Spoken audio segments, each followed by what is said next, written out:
Hi students. So we're doing our second part on how to proofread, and so we finished up day 2 here. So to review, we are doing how to proofread, and the last thing we've done is tell you why we should proofread and what sort of tools you need, include using your editing checklist. So the next question we're going to ask is whether you want to check and proofread for every kind of error. Now, I did say in the previous video on part 1 of this worksheet that you want to search for errors. And you want to find them all, just like you want to find, let's say, a phone that you lost in your room. Now, remember what we also said about making time and dividing your work into smaller sections.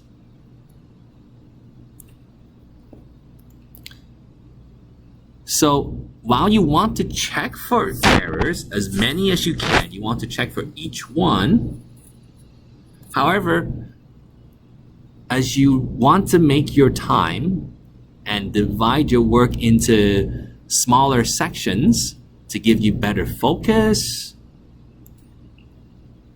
and to give you more time, and you want to be more consistent, you would not want to check for every kind of error each time. Try to focus on one kind of error each time. So here we read, absolutely not. Writers should assess their own particular writing problems and focus on the proofreading strategies most useful for them. So what this part of the video is going to be about is give you common good proofreading strategies on specific types of errors. This worksheet will have more types of errors that you'll probably want to focus on, but the idea is you want to focus on your problems. So what does that mean? Well, remember you had assignment 1 plus assignment 2. And each one of these, I've given you feedback. And in the feedback, I've given you indicators on what kind of problems you have, and these are specific problems.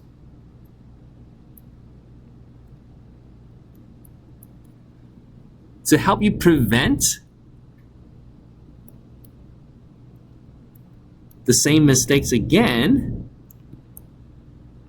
use this in the next draft or next assignment. Use these strategies for different ones. So a lot of you have made sentence fragments mistakes. Some of you have made comma splices mistakes. As we go down this list, use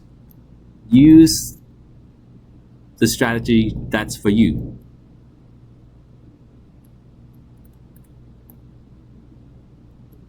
Strategy for you. Okay, so if it's sentence fragments, run-on sentences, if those are your problem, read this one and this one. If it's not your problem, then you can skip these.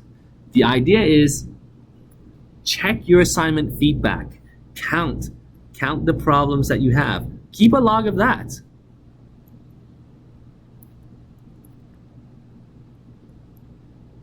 A lot of students just write and hand in their assignment, and they don't track their progress. In this course, I want to encourage you to track your progress. As your instructor, I track your progress. If you're making fewer of the same errors, that means progress for me. That means higher marks for you. So keeping a log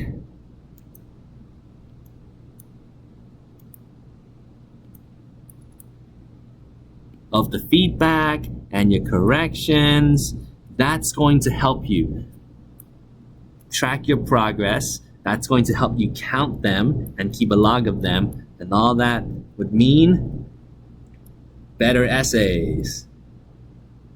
That means better marks. Not just for this course, but for all your courses, because we're helping you develop your writing skills here. So again, don't waste your time. Focus on particular writing problems that we found that in assignments 1 or 2. Okay, so you will not be using all of these, but focus on the ones that you need to focus on, the fundamental ones. So the next thing we're going to do is cover each of these problems now. So I'll scroll through them down with you. Common sentence errors. So we have fragments, comma splices, run-ons, spelling, and typos. And then we have proofreading for stylistic problems, passive voice, nominalization, and expletives. So use this sheet, these different problems, with your editing checklist. So for example, you can see sentence structure errors here, specifically sentence fragment. If you have a lot of these, if you didn't check this, you still have problems with this one,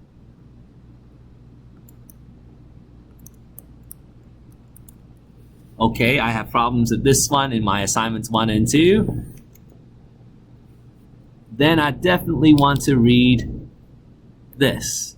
And it says, just like in your lecture notes, a sentence fragment is a group of words written in a sentence but not given a complete thought. The strategy to help you check is to read your paper backwards. And the key here is sentence by sentence. Remember, you want to slow down and focus. This is on the sentence level. Check if the sentence is complete. Look for subject-verb order. This answers the question whether it makes sense. If you say yes, it has these things, and it's not a dependent clause, then your sentence is complete. If it's a dependent clause or it doesn't make sense, then your sentence is not complete.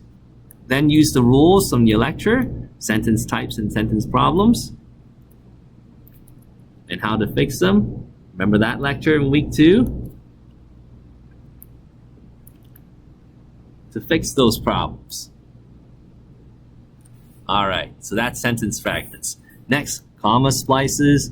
Again, look for commas in your sentences. Comma splices happen because you have commas, and check the parts of a sentence that come before the comma and see if you need that part. Then check for the sentence part that comes after the comma to see if you need that as well. Okay, if you join these two sentences without a subordinating conjunction, then you'd have a run-on sentence or a comma splice. So in this guide, it tells you that we can fix a comma splice in 3 different ways. 1, add a subordinating conjunction after the comma to connect the ideas together. 2, replace the comma with a period, so this way you have 2 sentences. Number 3, replace the comma with a semicolon if the 2 clauses are directly related to each other. Okay, so again, sentence types and sentence problems plus your punctuation lecture. Use that. Use punctuation lecture. Good. Moving on to run-ons and spellings and typos. Run-on sentences can be a bit harder to detect because you're working with longer sentences, and often these are too long. The idea is that you have 2 or more complete thoughts without any direct connection or punctuation to connect them. A good strategy for trying to find run-on sentences is to listen to your voice as you read the sentence out loud in a normal pace. So remember, the slower you go, the more detailed it is, and you're looking for words. The faster you go, the fewer details. But it's useful for sentences.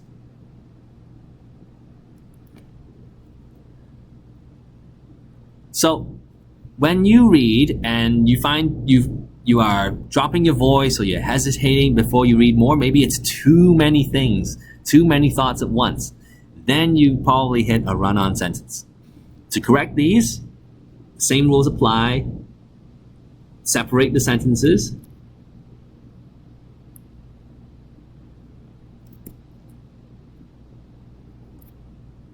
Use semicolons if they're related.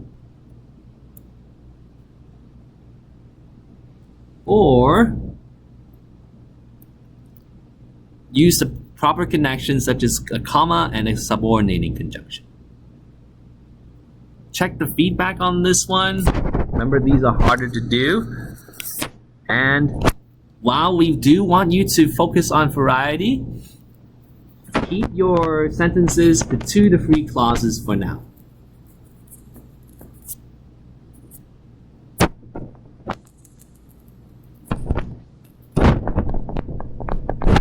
Make sure each clause is properly connected and you'll be fine.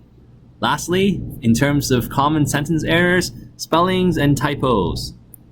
So faster, you use for sentences. Slower, you use for words. Spelling and typos. Slower. Read slower for this one. Now here, we know that computers like Microsoft Word can check this, but sometimes even the program can't find it. So again, similar to reading for sentence errors, read your paper backwards, slowly, word by word this time. So you have to go slower. Yes, it is time consuming for a long paper, especially if you're writing more your essay. However,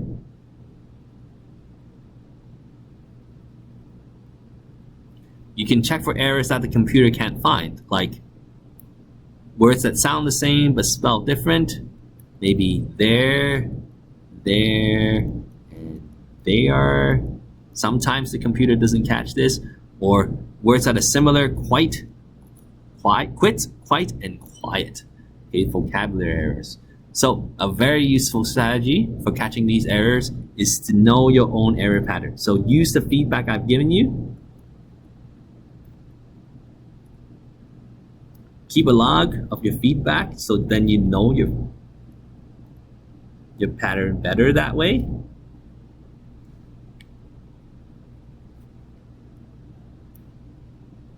So this log would include words that you're learning, as well as words that you would misspell. Again, the more detailed your log is,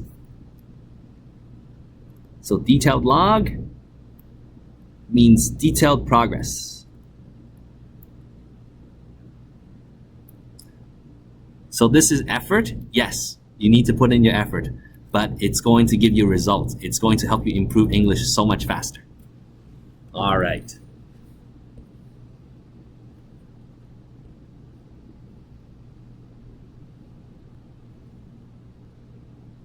Okay, we're going to finish up here with stylistic problems. 3 more things. So the next 3 problems have to do with style, writing style. You probably won't find much of these in the lecture, but I'll explain these ones over the video now. So yes, passive voice. It's like your lecture on verbs and voice consistency. That's in week 1.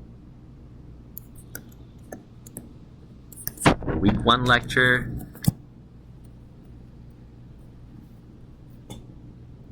But for this course, try to write your sentences in the active voice. So I'll use this example right here. This essay was written by the student. Okay, so here you have was written. The object starts first, then it's a form of verb that's used here. Was written, past perfect, and then you have by the student. Was written by the student. So if you want to change this to an active voice, you would say the student wrote, you have to change the tense, the essay. So here you have subject, verb, object. In this course, try to write your essay in the active voice as much as you can. Now, at your level, even your background, you're using more of the active voice, so this would actually be to your advantage. This is easier for you. So again, remember to keep your essay style simple and clear, use the active voice. And if you find yourself using too much of the passive voice, like in a science report, try to change to the active voice. And the way to check this is to read the sentences looking for passive verbs, like was written, like is, are, was, were, and then the past participle of the verb. They often end with en, or some exceptions would be like cut, where it's just the same verb. Like written would be the past participle of write. Right here, like this. So you can ask yourself, who wrote the essay? Ask questions to change your passive voice sentence into an active voice. The student wrote the essay. See? This way you change the same idea in the active voice. Moving on, next one, nominalization. So you can check this word in the dictionary for word parts. This has quite a few word parts here, but it has to do with naming things. It means you use the noun of a word when the verb form would make your sentence more interesting and concise. So let me explain by giving the example. That's the fastest way. Notice in the example, it says explanation of passive voice. So here, look at the verb form. Explanation is the noun form of, I'll write this again. So you have explanation. It ends in an ION, that's a noun. This is where your word parts lecture comes in handy. Explain, it's the root here for this word, and it's just the verb form. What we want to avoid with nominalization is to use the verb form instead of the noun form and adding of, to keep the sentences simpler. A strategy for this is look for the word of and the noun before it. It always will be a noun before of. If you're using some other type of word, that's wrong. But if you find a noun and an of, and the sentence doesn't need that type of phrase, use the verb form instead. So instead of saying the teacher wrote an explanation of passive voice, you can say the teacher explained passive voice. Now, just a note. Here the verb here is, there are two different verbs. This is writing, and this one's explained. So here it could be a verbal explanation, and this one is definitely a written one. If how the teacher gave the explanation is important, then yes, keep that.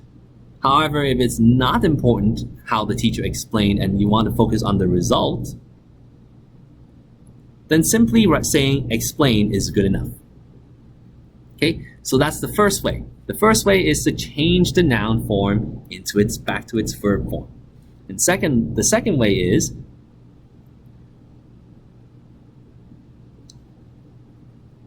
to look for words like have, make, or be. So here is made a suggestion, for example. Again, Here, making a suggestion is the same as suggesting. So use a simpler verb. If you find a verb that is too complex, use a simpler one. Okay, the last part. The last part says remove expletives. Now, if you check your dictionary, expletives could also mean swear words, but here we mean words that you don't need, but you use more often than you'd expect. So, redundant words. So unnecessary.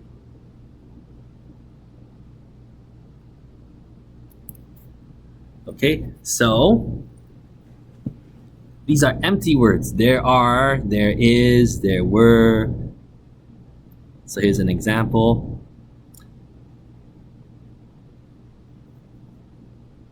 When you already have the idea, subject, many people who believe.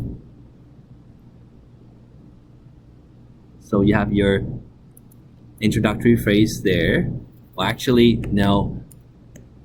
You do have your subject here, and you have believe, and then this is the object, believe in something, so we shouldn't go to war. So notice here, you added there are, and then who, believe. You make the sentence longer, but it's not necessary. You can simply say many people, your subject, believe, the verb, and then we shouldn't go to war, the object. Okay? So whenever you find words like there are, there is, there were as an expletive, redundant words or empty words, take it out. Replace it with the subject itself. And sometimes the subject is already in there. And then remove the subordinating conjunction if you have to. Okay, so that's it for our proofreading, how to proofread and how to proofread for errors. If you have any questions, you can post your questions on Canvas or email me directly. That's it for the day. Keep a log. Keep a log of your errors of the editing based on the feedback I've given you. Make time to proofread your work. Divide your work into smaller sections.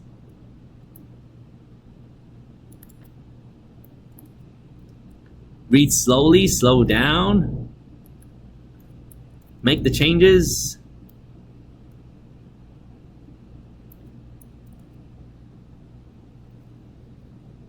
And then track your progress. And that's the process of proofreading. Again, better proofreading.